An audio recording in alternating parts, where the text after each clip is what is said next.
Welcome to Catholic News World. Saint Patrick was born in Kilpatrick, Scotland, around 387 AD. He lived there for the first 14 years of his life with his family who were Christians. In late adolescence, Patrick was captured from his family's home by Irish raiders, and taken back to Ireland as a slave. There, he would spend the next 6 years in captivity, learning Celtic customs and language, and spending significant periods of time alone, tending sheep in the fields. It was here that Patrick's love of God deepened and his faith grew.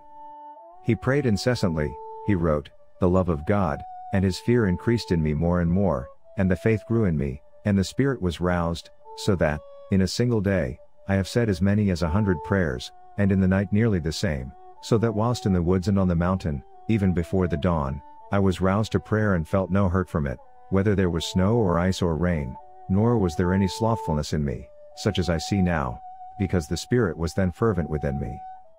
After 6 years of contemplation, Patrick was visited by an angel who encouraged him to return home to Scotland by escaping his slavery and walking 200 miles to the coast where he would find a ship awaiting him. Patrick did as instructed, finding the crew of S ship willing to take him to Scotland, and returned home to his grateful family. After a few years, Patrick experienced a second call from God, this time in the form of a visitor from Ireland. In his Confessions, he wrote, "I saw a man coming, as it were from Ireland. His name was Victoricus, and he carried many letters, and he gave me one of them. I read the heading, 'The Voice of the Irish.' As I began the letter, I imagined in that moment that I heard the voice of those very people who were near the wood of Focla, which is beside the Western Sea, and they cried out, as with one voice, 'We appeal to you, holy servant boy, to come and walk among us.'" Patrick felt called to return to Ireland, but wished to be ordained prior to his departure. He undertook rigorous religious study, lasting approximately 14 years, during which time he was first ordained a priest, and later a bishop. Only upon becoming bishop did Patrick feel prepared to return to Ireland. While some legends suggest that Saint Patrick introduced Christianity to Ireland, it is far more likely that some small Christian communities existed before his second arrival. His dual mission was that of ministering to the existing Christian communities and converting others to the faith.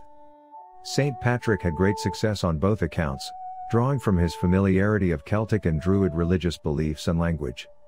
He introduced natural elements into his teaching, including placing the sun on the Celtic cross as symbolization of the Godhead, illustrating the resurrection of Christ through the use of bonfires, symbols familiar to the Druids, and most famously, explaining the Holy Trinity through comparison to the shamrock. Many were converted by his works, and monasteries and convents established, although their formal structure and organization would not be complete until centuries after his death.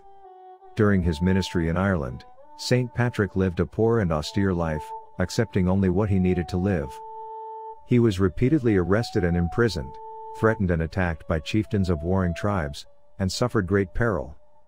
Throughout all struggles, he remained fearless, looking to the Lord for guidance and comfort, and demonstrating great love, humility, and charity towards all he encountered.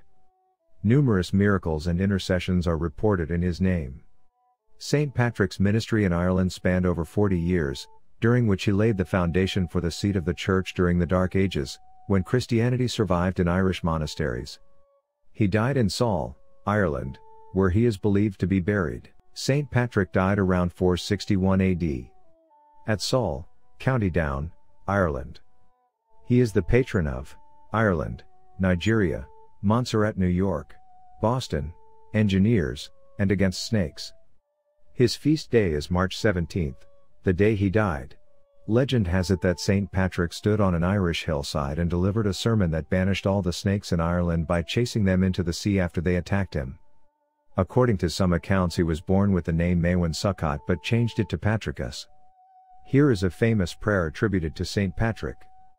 "Christ with me, Christ before me, Christ behind me, Christ within me, Christ beneath me, Christ above me, Christ at my right, Christ at my left. Christ in the fort, Christ in the chariot seat, Christ in the deck of ships, Christ in the heart of everyone who thinks of me, Christ in the mouth of everyone who speaks to me, Christ in every eye that sees me, Christ in every ear that hears me. I bind to myself today the strong virtue of an invocation of the Trinity, I believe the Trinity and the Unity, the Creator of the universe. Please subscribe to Catholic News World's YouTube channel. Thanks and God bless.